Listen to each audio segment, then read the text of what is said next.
Right now, 68% of your employees are using AI tools that nobody approved. That's a problem. Not someday, today. These are employees using AI tools on work that you care about with data that you're actually responsible for. And here's the part that should get your attention. Some of them are pasting customer records, account numbers, personal information, sometimes healthcare information into free public AI models. The kind that can use what you type in to train the model. Some of them have connected a tool that quietly inherited every file permission they have and now reaches further into your systems than anyone ever intended. Your instinct when you hear this might be to shut it all down, to send a memo and block all AI sites and ban the tools. That's the wrong instinct though. So let me tell you why. The move is not to ban, the move is to redirect. I'm going to show you why the ban backfires and give you one thing that you can do tomorrow that turns this problem into the best market research you'll get all year. I'm Zach Engler, Chief AI Officer for C4 Tech Services. Welcome to the AI for Executives podcast.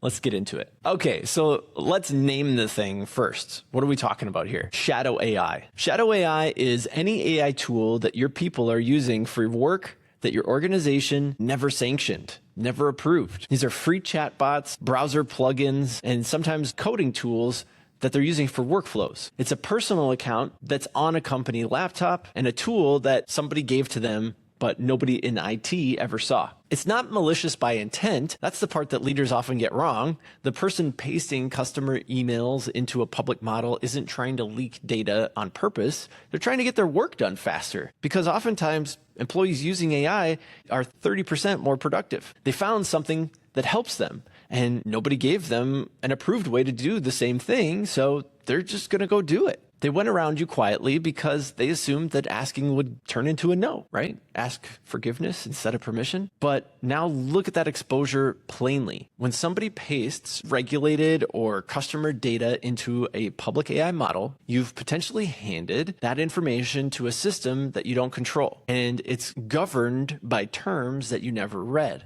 And when somebody bolts an unvetted tool onto their account, that tool can inherit their access across multiple systems. And if they can see it, the tool can see it. That's a permission leak, and that happens without a single alarm going off, oftentimes, in your system. This is a real risk, and I'm not going to soft pedal it. It's a very real problem many organizations are dealing with. But the question isn't, again, the blanket ban situation. The question is, how do you handle this? The obvious answer, unfortunately, is the wrong one. Let's go take a look at the right one. Here's what happens when you start flat out banning all AI tools or all AI access. The usage doesn't stop. It just goes underground. People who were quietly using a tool on their work machine are now just using it more quietly on their personal devices. They stop asking questions. They stop telling IT what they're touching, and the behavior you worried about actually is still happening and just gets worse. But now nobody has line of sight to it and nobody can gain visibility to it. You didn't remove the risk. You just removed your visibility to the risk, and that's actually worse. So you deleted something valuable in the process. Stay with me on this because it's a reframe that this whole episode is going to address. Unsanctioned AI use is actually free market research. It's a little tricky at first, and you may have a knee-jerk reaction, but think about what those 68% of employees are actually telling you. Without a single survey, without a single strategy offsite, without a single consultant coming into the room, your people have gone out and they found the exact jobs where AI helps them the most. They've voted with their time, and the places shadow AI shows up are the places your business has the most to gain. It's actually a map, and your people drew it for you for free. And they're handing it out to you whether they mean to or not. So a ban will actually burn that map. You want to try and save it. Don't take the single best map you have and set it on fire. Don't push it to where the behavior can't be watched or seen by anybody. That's not control. That's an illusion of control. The companies that win don't ban shadow AI, and they don't ban the behavior.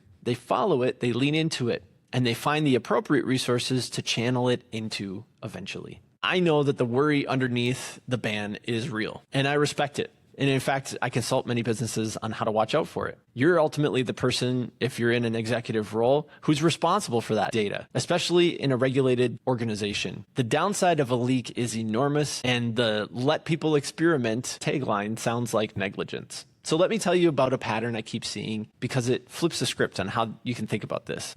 I worked with a community nonprofit that handles deeply sensitive donor records information. it has health-related data, and it's the kind of information where a mistake isn't just an inconvenience, it's a breach of trust, and there's very real ramifications behind that. This company wouldn't even discuss what AI could do for them.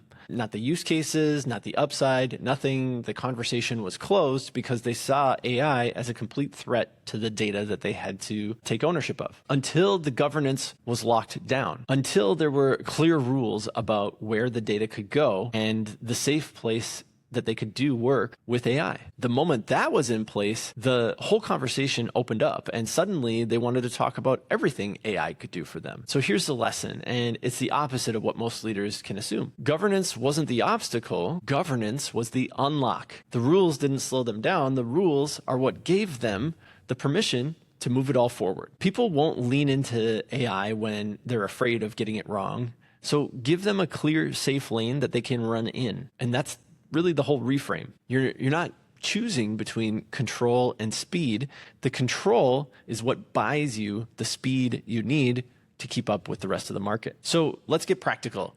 Here's one thing I want you to do tomorrow. It's free, it takes a day, and it'll teach you more than a quarter of strategy meetings. And I call it the Amnesty survey. You send one anonymous question to your entire team. Anonymous is the whole point. You'll have to use a tool that genuinely strips the names from the survey.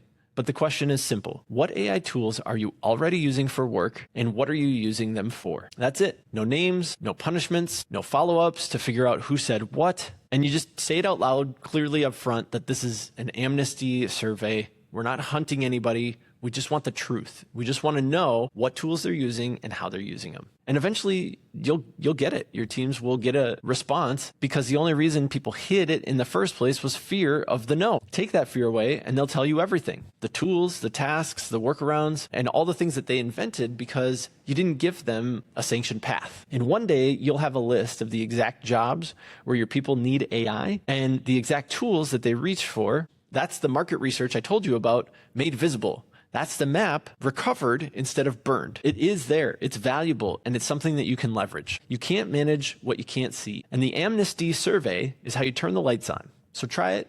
If you haven't done this already and you're still tentative about the AI tools you should or shouldn't be using, you can do it tomorrow and gain a lot of insight as to where your organization should go. So here's what I want you to think about before we jump into part 2 next week. Governance is not the brake. Governance is a seatbelt that lets you drive really fast. Nobody drives faster by ripping the seatbelt off. You drive faster because the seatbelt and the roll cage and the other things are there. It's the thing that makes your speed survivable. AI in your company can work the same way. The rules aren't there to slow people down. The rules are there so people can finally floor it without having you lay awake at night worrying about a data leak. The band rips the seatbelt out and tells everyone to stop driving, but they don't stop.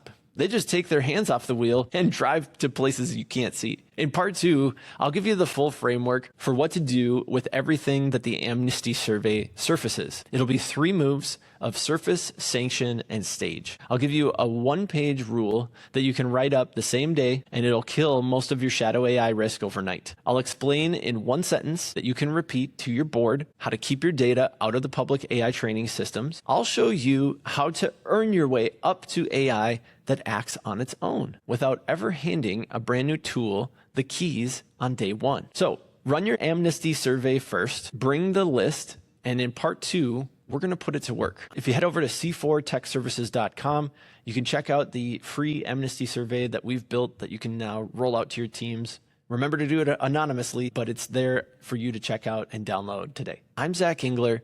Thanks so much for watching the AI for Executives podcast. Click the like and subscribe buttons if you haven't done so already, and we'll catch you in the next segment.